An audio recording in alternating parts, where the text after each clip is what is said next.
Hi, I'm Lonnie Diane Rich, and the bronze is where I go to get my scorn on, too. Small world.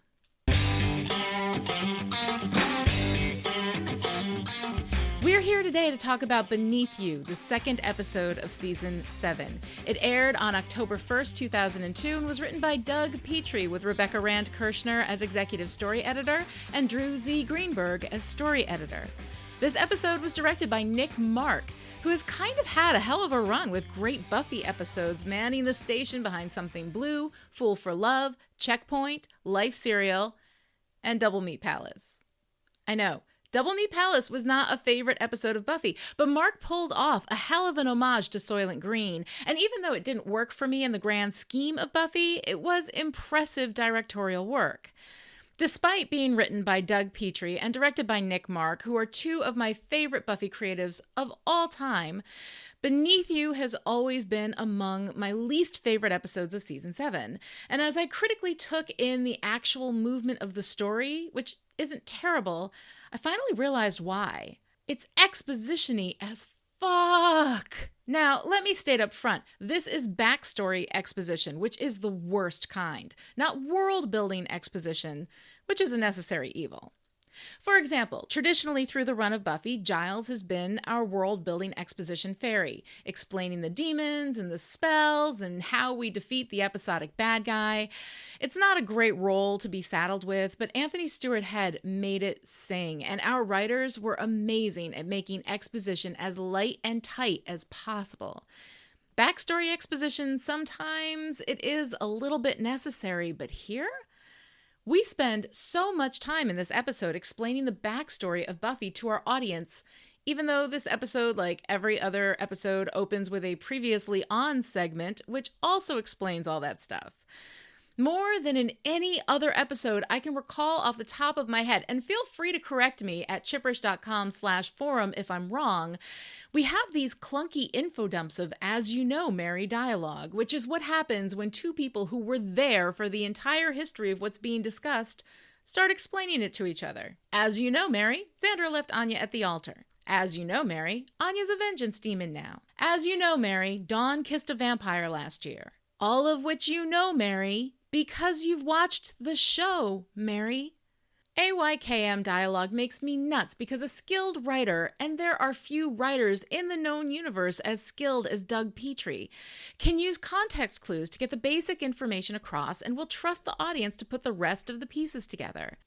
Instead, the choice here was to introduce Nancy, who served as the backstory mule, so that our team of regulars could explain everything to her, and by proxy, to the audience. Now, I don't like to assign blame and motivation in situations that I know nothing about.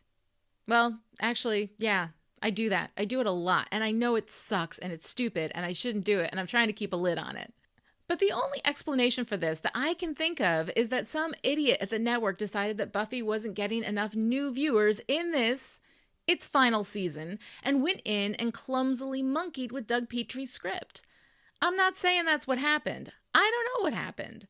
But it's the only viable explanation for all of these clunky turds of backstory being dumped all over a Petrie, Kirshner, Greenberg script, because these writers are all incredibly gifted, and this is kind of Bush League bullshit.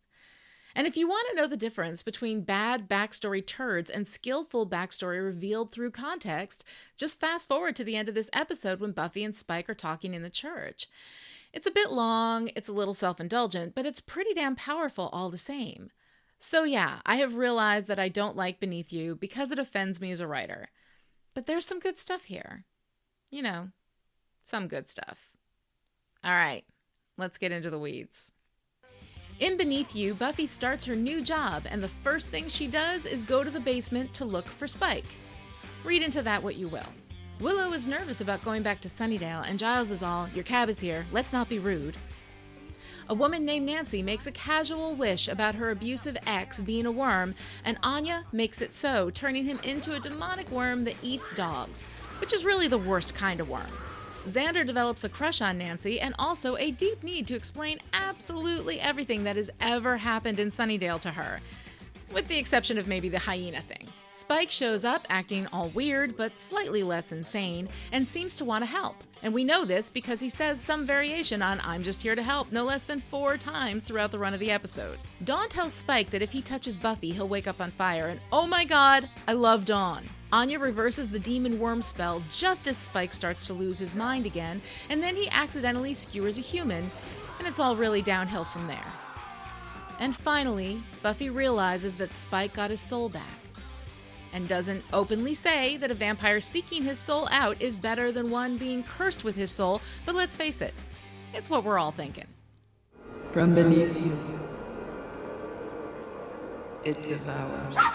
The creepy theme of our shadowy big bad is continuing through this week's cold open, which sees a very cool pink-haired girl being chased through the streets of Frankfurt, Germany by hooded figures, and then being brutally murdered with a curvy, bedazzled knife that might have been better off kept in the shadows.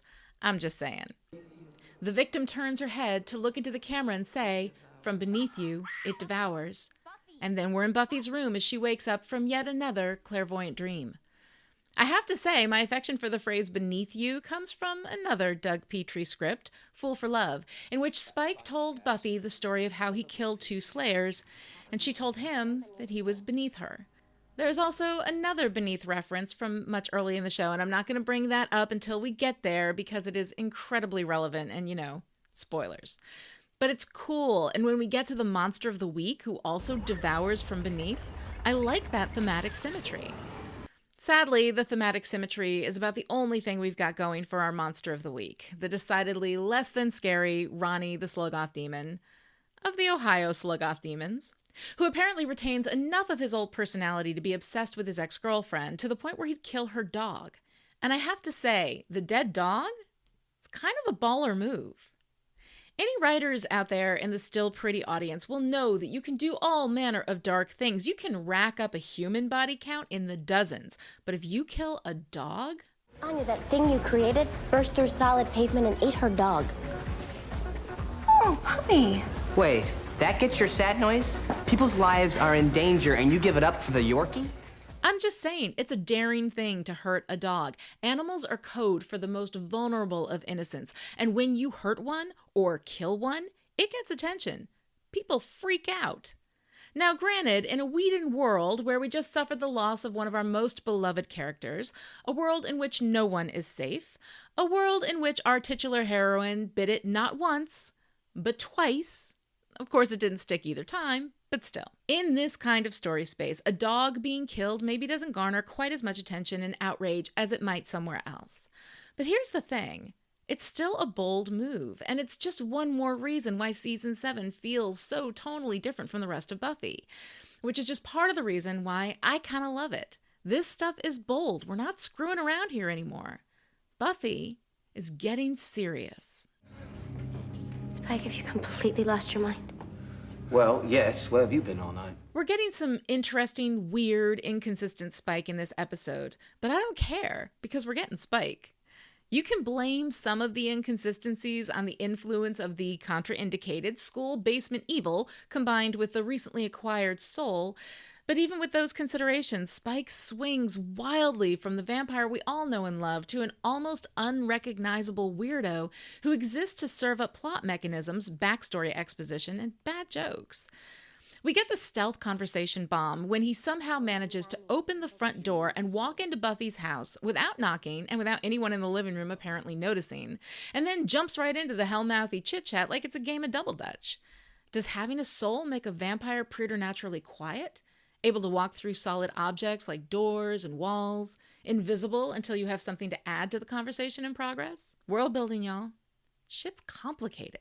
All right, nitpicking aside, Spike pops in and out of character so much in this episode as to be almost useless when it comes to analysis, because none of it makes any sense. He's insane in the basement with Justin Timberlake hair, and then a few hours later, he's properly peroxided for his stealth conversation bomb.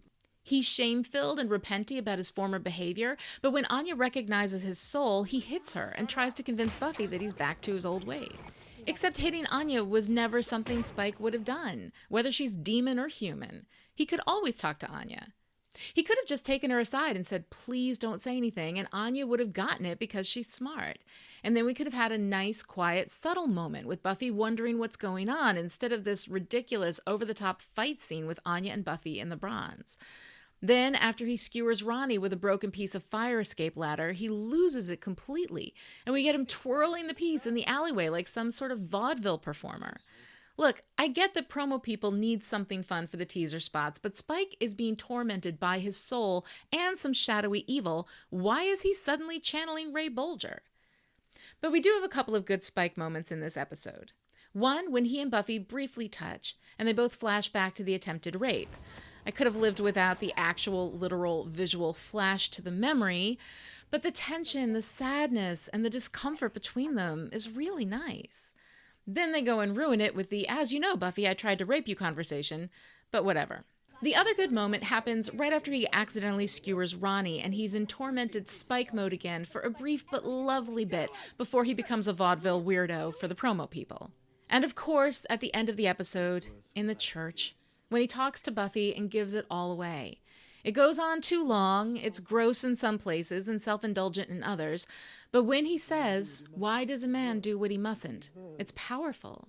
Buffy's quiet realization is powerful. We get a little drama queenie when he leans on the cross and starts to sizzle like a bratwurst on a barbecue, but with a good edit, this scene could have been amazing. And let's make sure it's said, some of the Spike stuff is good, a lot of it is dreadful, but James Marsters kills it all along, no matter how bad the material he's given. James Marsters, y'all. James Marsters. Well, I can't take you in a fight or anything, even with a chip in your head. But you do sleep. If you hurt my sister at all, touch her, you're gonna wake up on fire. Because we waste so much time in this episode expositing backstory, there isn't a whole lot of anything else going on. We don't have a story at all for Dawn, and almost nothing of substance to the Xander has a crush on Nancy thing. What we are getting are the Dawn and Xander that have inspired me to defend them both so fervently throughout their less than stellar moments in the past. Dawn is no longer the helpless kid sister whining because she doesn't get enough attention. Aside from one bad moment, which we're ignoring because this episode is kind of bad and there's a point where it's just kicking a skewered worm demon. But the Dawn we're seeing now, strong, capable, powerful, and protective, this is the Dawn that I remember, and the Dawn I'm so happy to see again. We get some similar moments with Xander. Those kids are damn lucky having a slayer and a friend on campus there for them. I hope they appreciate it.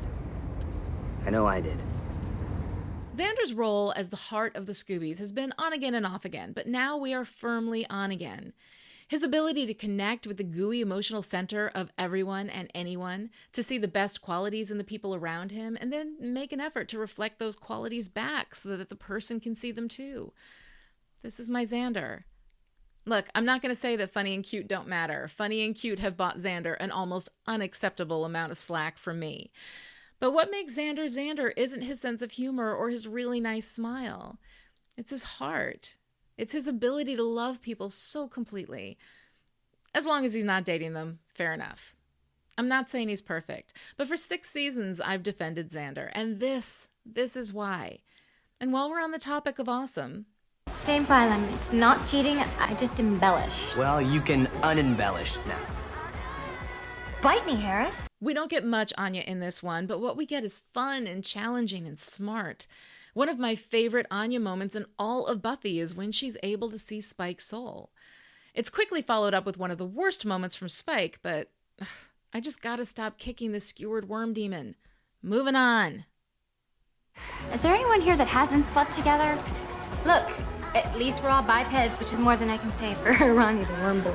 Okay, so I think we've established Beneath You is not a great episode. So my stated purpose of making season 7 a little more palatable for those who don't like it points to the haters on this one. You guys win. However, I would like to hold up the Anya, Xander, Dawn, and some of the Spike we get in this episode in defense of the entire season. We've got some great rumbling evil swirling beneath the surface of Sunnydale. We've got Willow on her way home from England. We've got Anya showing her teeth and veins as a vengeance demon. And now Buffy knows what's going on with Spike. Maybe this episode didn't do it all elegantly, but it did inch some chess pieces forward and kept the game going, and that's not nothing. All right, that's it for now, but I'll see you next time with Season 7, Episode 3, same time, same place. There's some material there I can definitely work with.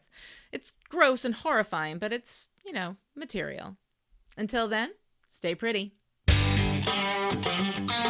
Still Pretty is a Chipperish media production and is entirely patron-supported. To find out how you can keep us in production, visit patreon.com/Chipperish.